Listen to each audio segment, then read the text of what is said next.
Imagine you are a child 30,000 years ago. You are maybe 6 years old, maybe 7.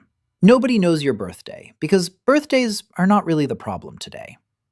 The problem today is that the group is moving. The air is cold. Your feet hurt. Your stomach is making the kind of noise that, in the modern world, would mean you open a fridge. But there is no fridge. There is no school bus, no lunchbox, no cartoon dinosaur backpack, no nurse's office, no teacher saying, "Use your inside voice."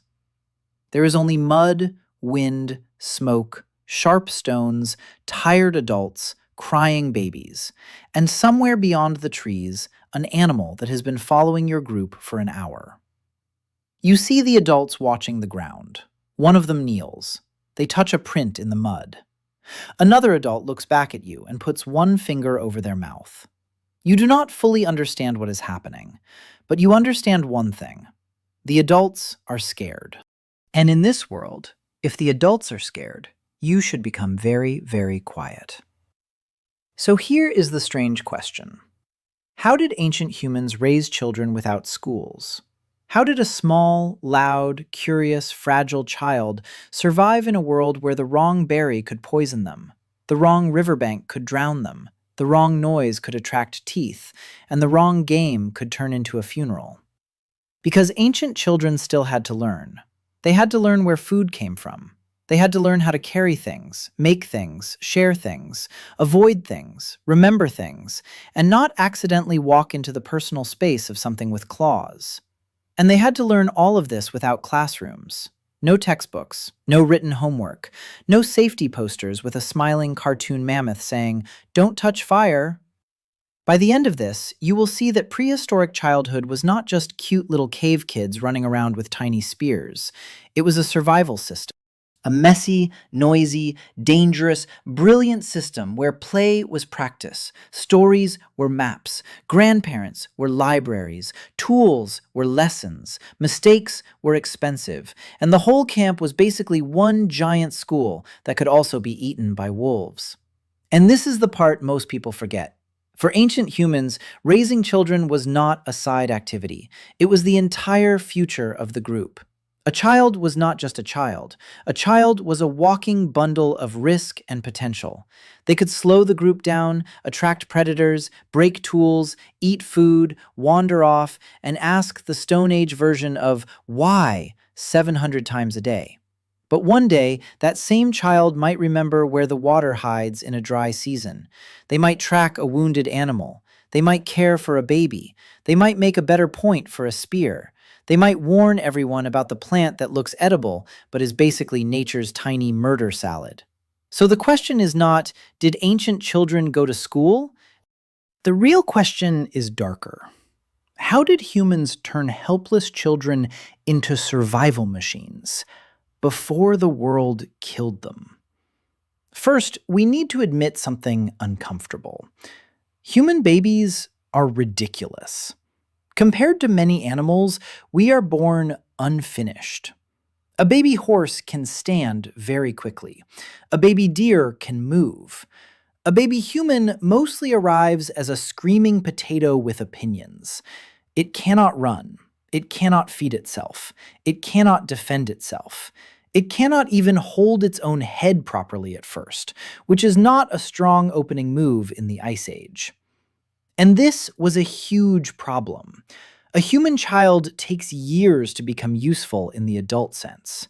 Years of feeding, years of protection, years of patience, years of stopping them from licking suspicious objects. In a harsh environment, that sounds like a terrible deal.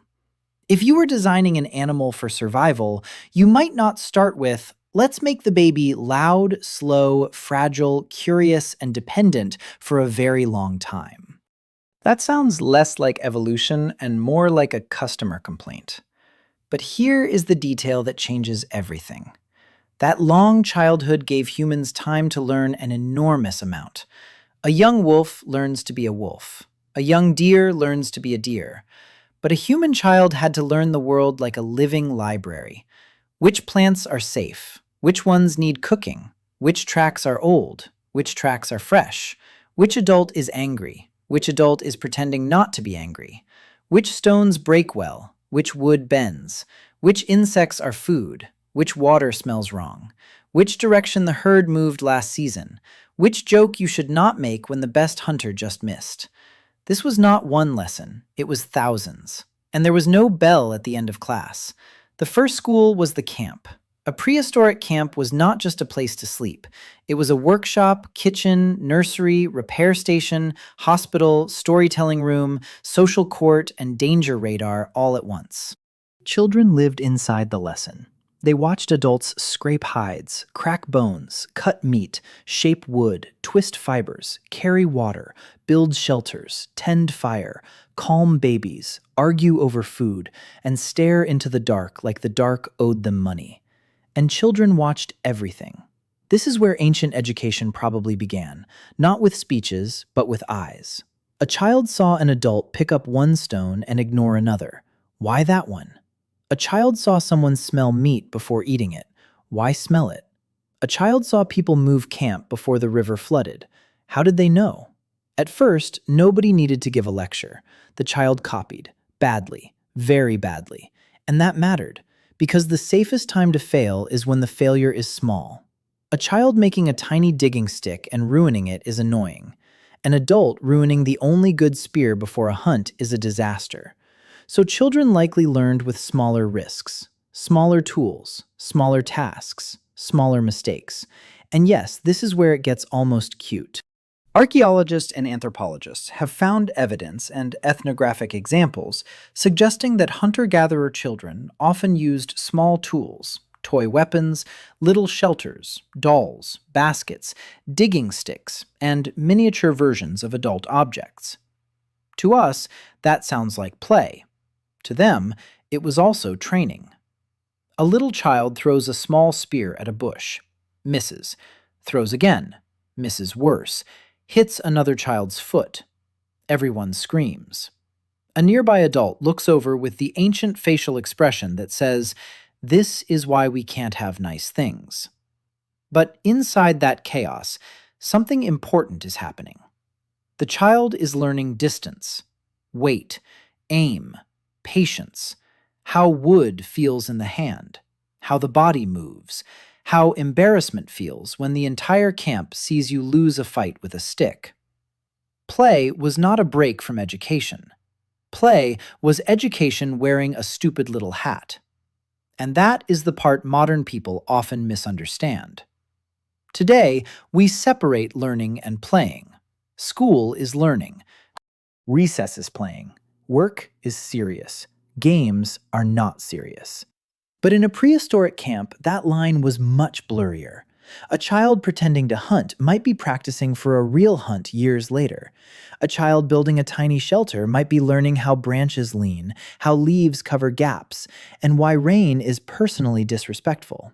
A group of children chasing each other might be practicing speed, teamwork, dodging, balance, and social negotiation, which is a polite way to say, don't hit your cousin with a rock unless you want 6 adults involved. But here's where it gets more serious. Children did not only learn from adults, they learned from other children. Older children are terrifyingly powerful teachers. Not because they are wise, they are not.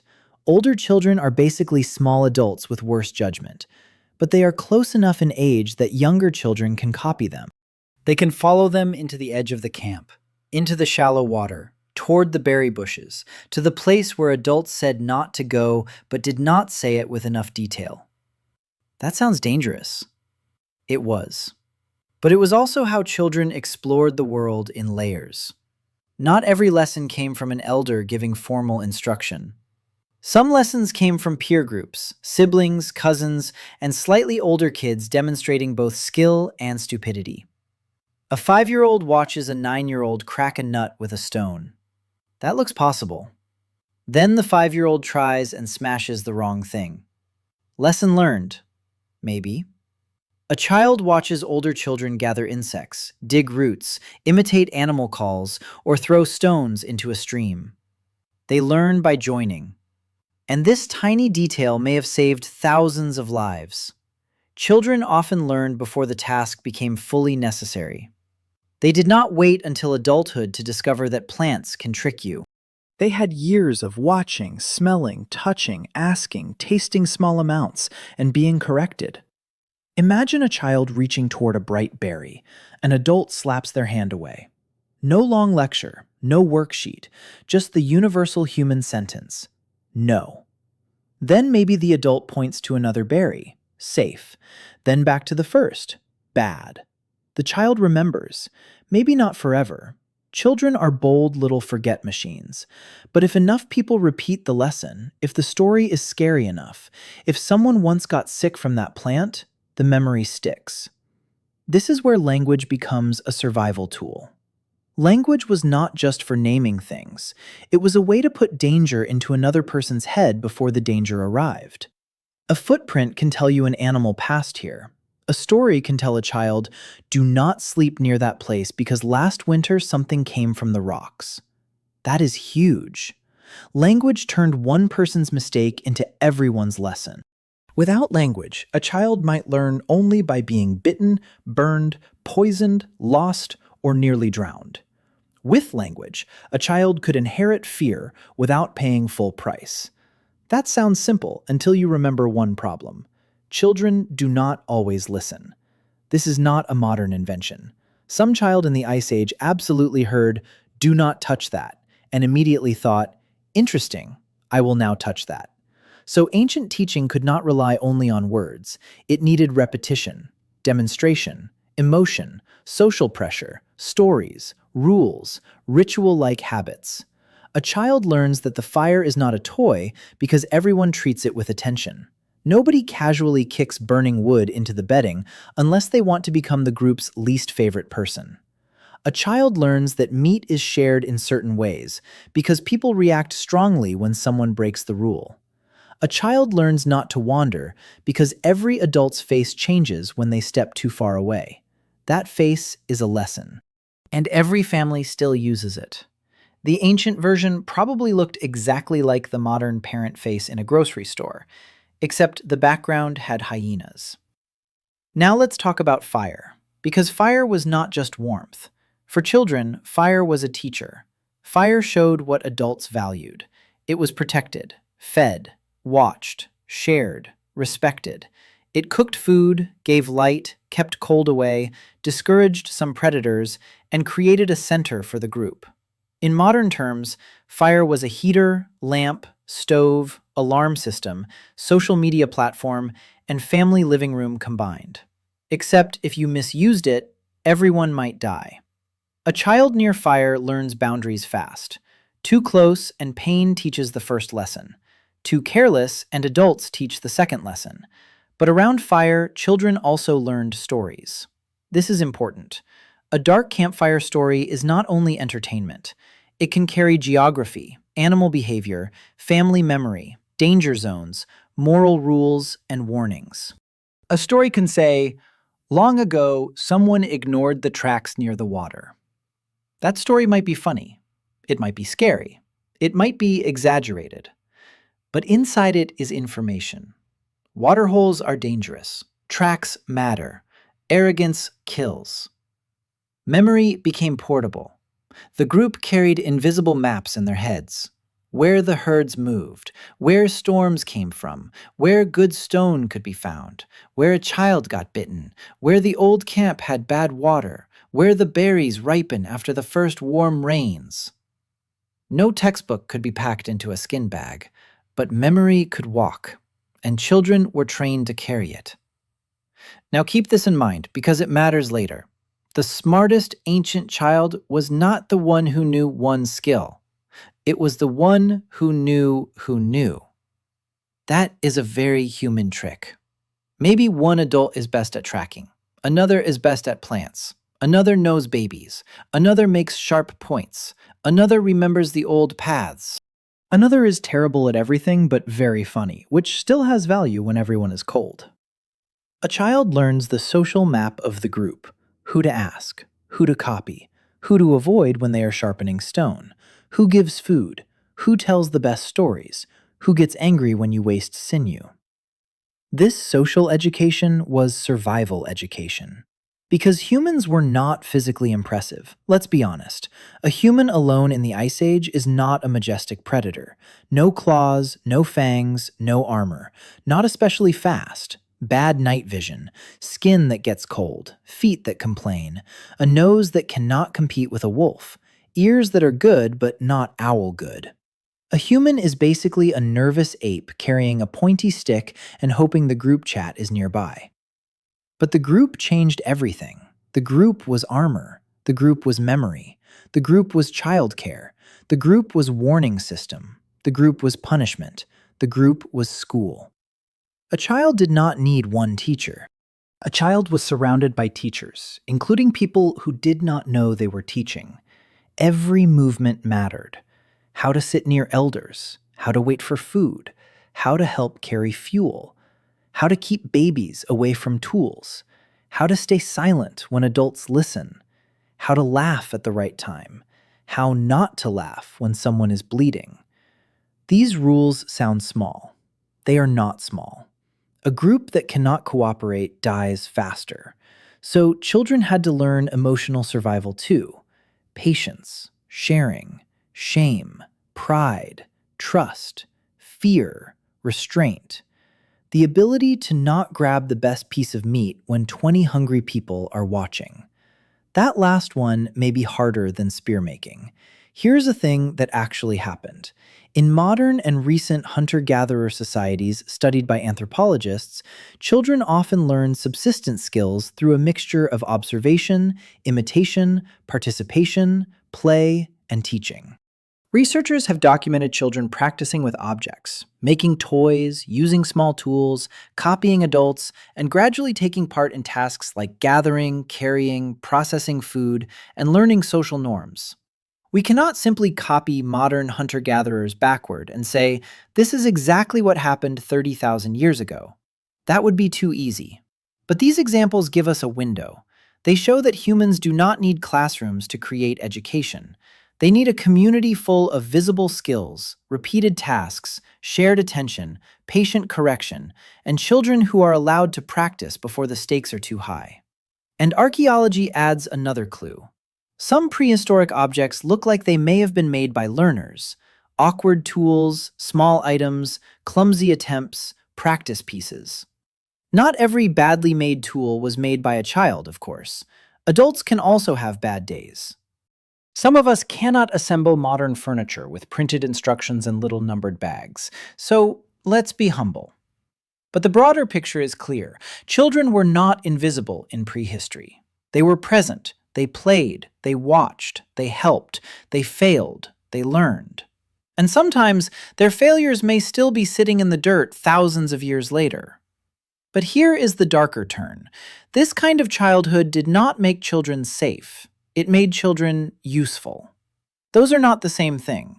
A prehistoric child probably had more freedom in some ways than many modern children. They could wander with other children, touch materials, imitate adults, experiment, and learn from real tasks. But that freedom came with danger. A modern child makes a mistake and maybe spills juice on a tablet. An ancient child makes a mistake and maybe follows the wrong tracks away from camp. A modern child forgets homework. An ancient child forgets which root needs cooking and poisons someone. A modern child gets a bad grade. An ancient child gets a scar. So education had to be emotional. The lessons had to feel important. Fear helped. Humor helped. Songs may have helped. Repetition helped. Public embarrassment definitely helped. Nothing says, remember this next time, like the entire camp laughing because you tried to carry a water container and fell into the mud. But adults also needed children to try. That was the balance. Protect them too much and they never learn. Expose them too much and they may not survive. Every prehistoric parent, grandparent, aunt, uncle, older sibling, and exhausted adult had to live inside that impossible tension. Let the child hold the tool, but not that tool. Let the child walk near the river, but not too near. Let the child watch the hunt, but not ruin the hunt. Let the child learn danger, but not become the example in next year's warning story. And then humans did something almost unfair. They turned childhood into culture. Other animals teach, other animals learn, but humans stacked lessons across generations.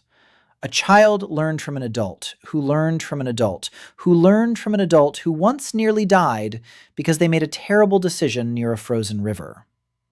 That mistake became memory. Memory became story. Story became rule. Rule became habit. Habit became culture. Culture became the invisible school. This is why a simple act, like showing a child how to crack a nut, is not simple. It contains generations.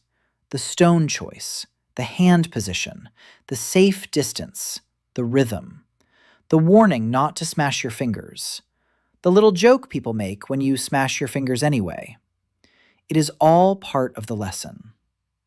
And as children grew, the lessons changed.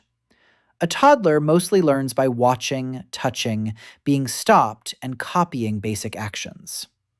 A young child plays at adult tasks. An older child starts helping for real.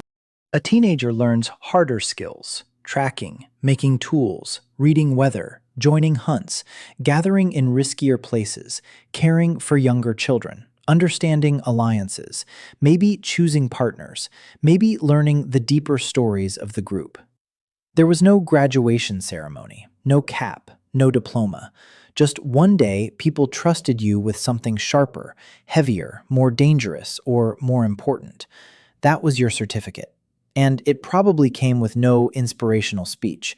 Maybe just an adult handing you a tool and saying the prehistoric equivalent of, "Don't ruin this."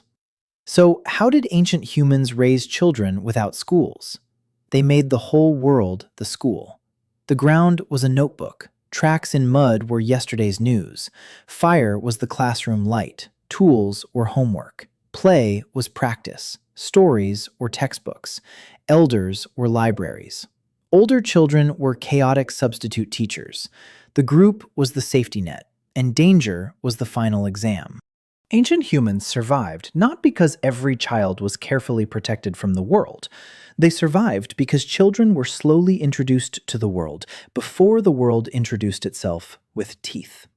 That is the real answer. They learned by watching. They learned by copying. They learned by playing. They learned by helping. They learned by being corrected. They learned by hearing stories of people who did not listen. They learned by making small mistakes before they were old enough to make huge ones. And they learned inside a group that needed them to become competent because the group's future depended on children who could remember more than fear. The surprising thing is not that ancient humans had no schools. The surprising thing is that they built something older than school, a living education system made of firelight, mud, tools, voices, laughter, warning, hunger, and love. Not soft love, not comfortable love, Ice Age love. The kind that says, "I will teach you where the snakes hide, because I want you alive tomorrow." They were not stronger than the animals around them. They were not faster. They were not sharper toothed. But they could pass a lesson from one mind into another, and then another, and then another, until a fragile child became a dangerous adult, carrying the memories of people who had been dead for years. That is terrifyingly powerful. So the next time a modern kid complains that school is hard, remember this.